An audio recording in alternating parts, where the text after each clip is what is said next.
Hello દોસ્તો, કેમ છો? તો સ્વાગત છે મારા નવા વિડીયોમાં. તો આજે છે ઇકોનોમીનો દિવસ, એટલે કે અર્થશાસ્ત્ર, જે પીએસઆઈમાં સબ્જેક્ટ છે, કોન્સ્ટેબલમાં નથી, એટલે ટેન્શન લેવાની જરૂર નથી. આ પીએસઆઈ માટે છે. એના માટે મેં એનાલિસિસ કર્યું છે પ્રશ્નોનું, અને એના માટે આઈએમપી સબ્જેક્ટ કાઢ્યા છે મેં. તો આ રહી એનાલિસિસ. એમાં તલાટી અને જુનિયર ક્લાર્કમાં ક્વેશ્ચનો પૂછાયા હતા ઇકોનોમીના, એ આધારે, અને જીપીએસસીમાં જે ક્વેશ્ચનો પૂછાયા હતા એ આધારે મેં આઈએમપી ટોપિક નીકાળ્યા છે. તો તમે ખાસ જોઈ લેજો. અને જે વિદ્યાર્થીઓ નવા છે ચેનલ પર, એ અગાઉ મેં બંધારણ, ભૂગોળ, ઇતિહાસ, કલ્ચર, પછી મેથ્સ, રિઝનિંગ અને વિજ્ઞાન ટેકનોલોજી જે સબ્જેક્ટ છે 7-8 જેવા કોન્સ્ટેબલ માટે, અને પીએસઆઈમાં પણ થોડા મેચ થાય છે, જેટલા સબ્જેક્ટ એટલા મેં આઈએમપી ટોપિક બનાવેલા છે. તો મૂકેલા છે વિડીયો, તો અગાઉ જોઈ લેવા. અને ટેલિગ્રામ આપણી ચેનલ છે કરંટ ડેલી અપડેટ્સ, એમાં તમે જોઈન થઈ જાઓ. એમાં હું રોજ કંઈક ના કંઈક નવું અપડેટ મૂકતો રહું છું. અને જેટલી આઈએમપી છે આ બધીના પીડીએફ બનાવીને એમાં મૂકેલી છે, તો જોઈ લેવી. અને આ જે 3 પેપરો છે જે હસમુખ સાહેબે લીધા છે, તલાટી, જુનિયર ક્લાર્ક અને આ કોન્સ્ટેબલ, જે વિધાનવાળા હતા બધા, એ 3ના પેપર મેં પીડીએફ બનાવીને મૂકી દીધી છે. તો ટેલિગ્રામ પર જોઈન થઈ લેવી. અને કોઈ બી ક્વેશ્ચન હોય તો મને ઇન્સ્ટાગ્રામ ઉપર મેસેજ કરી શકો છો. તો ચલો, આજે જે અર્થશાસ્ત્રના આઈએમપી ટોપિક છે એ ચાલુ કરી. દોસ્તો, આ મેં એનાલિસિસ કરેલું છે, અને આ છે એનું સારા અક્ષરે મેં આમાં લખેલું છે. તો ડાયરેક્ટ હું તમને બતાવી દઉં કે કેવી રીતનું મેં બનાવ્યું છે એ આ પેપર આધારે. પછી હું તમને પ્રૂફ સાથે બતાવીશ કે કેવા ક્વેશ્ચનો પૂછાયા છે. તલાટી અને જુનિયર ક્લાર્કમાં, કોન્સ્ટેબલમાં નથી પૂછાયા, પણ તલાટી અને જુનિયર ક્લાર્કમાં જે હતા ક્વેશ્ચનો એમાં પૂછાયા છે. તો મેં આમાં લીધા છે, તો તમે જોઈ શકો છો. તો ચલો ચાલુ કરીએ આપણે. પહેલો ક્વેશ્ચન છે પીએસઆઈ માટે જ છે આપણે, અને અર્થશાસ્ત્ર છે આઈએમપી ટોપિક. જુનિયર ક્લાર્ક, તલાટી અને જીપીએસસી અગાઉ પૂછાયેલા પ્રશ્નોના આધારે આપણે આઈએમપી કાઢ્યું છે. તો એ રીતના તમારે તૈયારી કરવાની, એટલે પીવાયક્યુ ક્વેશ્ચનો ખાસ કરવા, એનાથી તમને એનાલિસિસ થાય કે કયા પ્રશ્નો કરવા, કયા નહીં કરવા. તો ચલો ચાલુ કરીએ. તો આરબીઆઈના પ્રશ્નો જેવા કે ફુગાવો વધે છે, ઘટે છે, એ જુનિયર ક્લાર્કમાં ક્વેશ્ચન પૂછાયો હતો, એટલે કરી લેવા. જેમ કે બેંકના રિલેટેડ હોય, રિઝર્વ બેંક ઓફ ઇન્ડિયા, તો ફુગાવો કઈ રીતે વધી જાય છે, ઘટી જાય છે, એના રિલેટેડ ક્વેશ્ચનો પૂછાય છે, એટલે ખાસ કરી લેવો. પછી જીએસટી છે, એ કાઉન્સિલર સંદર્ભના પ્રશ્નો હતા, એ જુનિયર ક્લાર્કમાં વિધાનમાં પૂછાયા હતા કે કાઉન્સિલિંગ જે છે કેવી રીતે કાર્ય કરે છે, આ તે જીએસટી શું છે, એ રીતના જુનિયર ક્લાર્કમાં ક્વેશ્ચનો હતા. પછી હું તમને છેલ્લે બતાવું છું કેવું ક્વેશ્ચન હતા. તો અત્યારે જોઈ લો ખાલી ક્વેશ્ચનો કેવા રિલેટેડ કરવાના. એ ગુજરાતના બજેટ જે સંદર્ભ છે 2024-25, એમાં જે શિક્ષણ ક્ષેત્રે, પછી ખેતી રિલેટેડ, ઉદ્યોગ ક્ષેત્રે, ખાદ્ય, વન, કોઈ બી રિલેટેડ, આરોગ્ય ક્ષેત્રે, એ બજેટમાં બધું આવી જાય છે. તો ખાસ ગુજરાતનું બજેટ કરી લેવું, એટલે એના રિલેટેડ ક્વેશ્ચનો આવે છે. પછી જીડીપી વિશે, સામાન્ય દર, ભારત આઝાદ થયું અને અત્યાર સુધીમાં જે છે જીડીપી, કેવી રીતની જીડીપી વધે છે, ઘટે છે, એના ઉપર તમે જીડીપી વિશે વાંચી લેવું થોડું, એટલે તમને અંદાજો આવી જાય કે શું શું ક્વેશ્ચનો આવે છે. એટલે નાણાકીય નીતિ નક્કી કરવા માટે આ રિઝર્વ બેંક ઓફ ઇન્ડિયાની ભૂમિકા બતાવવાની, એટલે નાણાકીય નીતિ માટે આરબીઆઈની ભૂમિકા તૈયાર કરી દેજો. આરબીઆઈની કામગીરી વિશે તલાટીમાં પૂછાય તો આઈએમપી, એટલે આરબીઆઈની કામગીરી શું હોય છે ખાસ કરી લે. પછી બેન્કિંગ ક્ષેત્રે પ્રશ્નો કે આરબીઆઈની સ્થાપના ક્યારે થઈ હતી, પછી પહેલાં કઈ બેંક હતી, પછી આરબીઆઈ કેવી રીતે નામ પડ્યું બેંક, પછી આપણે બેંકો કેટલી છે, કઈ બેંકો શું સુવિધા આવે છે, પ્રાઇવેટ સેક્ટરવાળી કઈ છે, ગવર્મેન્ટ સેક્રેટવાળી કઈ છે. તો એ બધી બેંક ક્ષેત્રીય જેટલે પ્રશ્નો આવતા હોય એ બધા ખાસ કરી લેવા. પછી ફુગાવો ઘટાડવા માટે આરબીઆઈના પગલાં, આઈએમપી, આજે ફુગાવો ઘટાડવા માટે આરબીઆઈ જે રિઝર્વ બેંક ઓફ ઇન્ડિયા છે એ કયા કયા પગલાં લે છે, એ ટાઈપના ક્વેશ્ચનો પૂછાય છે. તો ખાસ આઈએમપી કરી લેવી, જે તલાટીમાં પૂછાયો હતો. ભારતીય જાહેર વ્યવસ્થા, જેમ કે જાહેર ખર્ચ, જાહેર દેવું, જીએસટી, કેન્દ્ર રાજ્યના નાણાકીય સંબંધો, એ રીતના પ્રશ્નો આવે છે, તો કરી લેવો. પછી ભારતમાં વિદેશી વ્યાપારમાં વલણો, જે આપણા ભારતનો રૂપિયો ઘટ્યો કે વધ્યો, એ રીતના ન્યૂઝપેપરમાં તમે ખાસ જોતા હશો કે અત્યારે ડોલરનો ભાવ તૂટ્યો છે તો રૂપિયો વધી જાય એમ, અને ડોલરનો ભાવ વધી જાય તો રૂપિયો મોંઘો થઈ ગયો છે, એવી રીતના ક્વેશ્ચનો પૂછાતા હોય છે, તો ખાસ કરી લેવા. પછી કૃષિ ક્ષેત્રે મુખ્ય પાક, સિંચાઈ, કૃષિ વેચાણ અને સંગ્રહ, જેવા કૃષિના રિલેટેડ જે ક્વેશ્ચનો આવતા હોય કે આ વખતે આટલી સિંચાઈ થઈ, આ વખતે આટલા ઘઉં પાક્યા, આ રીતે જે કોઈ બી ક્વેશ્ચનો આવતા હોય તો એ ખાસ કરી લેવા. મોસ્ટ ઓફલી ઇકોનોમી જે છે એ કરંટ બેઝ આવતો હોય છે, પણ થોડુંક તમારે ન્યૂઝપેપર કાં તો કોઈ ડેલી અપડેટ્સ આવતી હોય એ જોઈન કરી લેવું, એટલે એનાથી તમને અંદાજો આવી જાય. પછી છે જૈવિક ખેતી અને તેની નીતિઓ.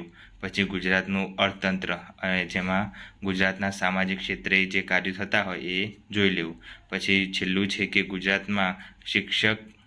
ગુજરાતમાં જે બજેટ છે એમાં આવી જ જાય છે શિક્ષણ, આરોગ્ય અને પોષણ, વન, ખાણ, ઉદ્યોગ, સેવા ક્ષેત્રે. પછી ગુજરાતમાં સહકારી ક્ષેત્રે, આજે ગુજરાતના સહકારી ક્ષેત્રે છે. પછી આરોગ્ય ક્ષેત્રે જે બી બજેટ ફાળવવામાં આવે છે એમાં ગરીબોના આરોગ્ય ક્ષેત્રે જે સેવા કરવામાં આવતી હોય છે, જેમ કે 1 વર્ષનું બાળક થાય જન્મે એટલે પછી 1 વર્ષમાં એને ફ્રીમાં બધી સુવિધાઓ આપવામાં આવતી હોય છે. એ 1 વર્ષનું થાય ત્યાં સુધી એને ખાવાનું, પછી ડિલિવરી ચાર્જ એ બધું ફ્રી હોય છે. એ રીતની સરકાર સ્કીમો આપતી હોય છે. તો આ ખાસ જોઈ લેવું કે શું શું સ્કીમો આપતી હોય છે અને ઉપયોગી શું શું થતું હોય. શિક્ષણ ક્ષેત્રે પણ ફ્રીમાં 14 વર્ષ સુધી ભણાવવામાં આવે છે. એ રીતના રિલેટેડ બધા ક્વેશ્ચન હોય તો જોઈ લેવા. આ બધું મોસ્ટ આઈએમપી હતું આજે ઇકોનોમીનું. તો ઇકોનોમી આ પીએસઆઈ માટે છે, કોન્સ્ટેબલમાં ઇકોનોમી સબ્જેક્ટ નથી, એટલે ખાલી ઓનલી ફોર પીએસઆઈ માટે છે, એટલે ખાસ જોઈ લેવા આ રિલેટેડ પ્રશ્નો. તો બીજું કંઈ હતું નહીં. અને હા, આજે હવે ક્વેશ્ચનો બતાવી દઉં કે કેવા પૂછાયા હતા. આ જુનિયર ક્લાર્કનું પેપર છે, તમે જોઈ શકો છો. તો અગાઉ હસમુખભાઈ સાહેબ આપણા હતા આઈપીએસ, એમને લીધેલું જ છે. વિધાનવાળા બધા ક્વેશ્ચનો છે. તો એમાં જે પૂછાયો છે ઇકોનોમીનો આ જો પ્રશ્ન, અર્થતંત્ર વિશે ધ્યાનમાં લો. રિઝર્વ બેંક ઓફ ઇન્ડિયા દ્વારા વ્યાજનો દર વધારવાનો ફુગાવો વધી શકે છે. કોવિડ જેવી મહામારીના કારણે ઉત્પાદન ઘટે તો ફુગાવો વધી શકે છે. આ રિલેટેડ એવા ક્વેશ્ચનો હતા. પછી આ જીએસટી કાઉન્સિલિંગના સંદર્ભનો ક્વેશ્ચન, આ 2 ક્વેશ્ચનો થયા. પછી ત્રીજો ક્વેશ્ચન બતાવું તો આ રહ્યો જો ગુજરાત બજેટ 2023-24 છે ને, તો આ 23-24 પૂછ્યું છે. તો હવે નેક્સ્ટ 2024-25નું બજેટ છે એમાં કયા કયા આદિજાતિ સંદર્ભના વિકાસ માટે મુખ્યમંત્રી કઈ સ્કીમ લાવ્યા છે. પછી મુખ્યમંત્રી શ્રમિક બેસરા યોજના શું છે. પીએમ જય માં હેઠળ પરિવાર વાર્ષિક દીઠ 5 લાખથી વધારીને 10 લાખ કરવામાં આવે છે. એ રીતના ક્વેશ્ચનો પૂછાશે, તો એવી રીતે ખાસ કરી લેવું. પછી એ ત્રીજો ક્વેશ્ચન થયો. પછી જો તમે ધ્યાનથી જો, એટલે હું તમને બતાવી દઉં એટલે તમને ખબર પડે કે હા હું સાચું કહું છું. પછી તમને એમ થાય કે આ તો કંઈ અંદાજે બધું બનાવ્યા કરે છે, કંઈ ખાસ હોતું નથી, એવું થાય. એના કરતાં હું તમને પ્રૂફ સાથે બતાવી દઉં તો તમને થોડો ખ્યાલ આવે એમ, બીજું કંઈ છે નહીં. અને એવી રીતે તમને તૈયારી કરતાં ફાવે. તો બીજું ક્વેશ્ચન ક્યાં ગયો? હા, આ રહ્યો જો જીડીપી, સંકલ્પ કરેલું ઉત્પાદક સામાન્ય દર. જીડીપી વિશે ખાસ જોઈ લેવું. જીડીપીમાં કરેલું ઉત્પાદન, પછી સામાન્ય દર, એ બધું ખાસ પૂછાતું હોય છે તો કરી લેવું. પછી છે બસ આ જ છે. આમાં આટલા ક્વેશ્ચનો છે, 5-6 જેવા ક્વેશ્ચનો આમાંથી નીકળ્યા છે. અને તલાટી છે, આ તલાટીનું પેપર દેખાય છે. તો તલાટીના ક્વેશ્ચનોમાંથી પણ નીકળ્યા છે. જે પેપર છે એમાંથી ક્વેશ્ચનો ક્યાં ગયા ફટાફટ જોઈ લઈએ. નાણાકીય નીતિ નક્કી કરવા માટે આરબીઆઈની ભૂમિકા વિશે ધ્યાનમાં લો છે ને. આવા ક્વેશ્ચનો પૂછાય છે તો ખાસ કરી લેવા. WTO વિશે પછી એટલે હું જે કાઢ્યા છે મેં ક્વેશ્ચન એ મોસ્ટ આઈએમપી છે. તમને અનુકૂળ આપે તો તમે આમાંથી કરી શકો છો. એટલે જે ટોપિક આપે છે મેં એમાંથી તમારે ખાસ કરી લેવાના. એટલે એમાંથી જ પૂછાતા હોય છે.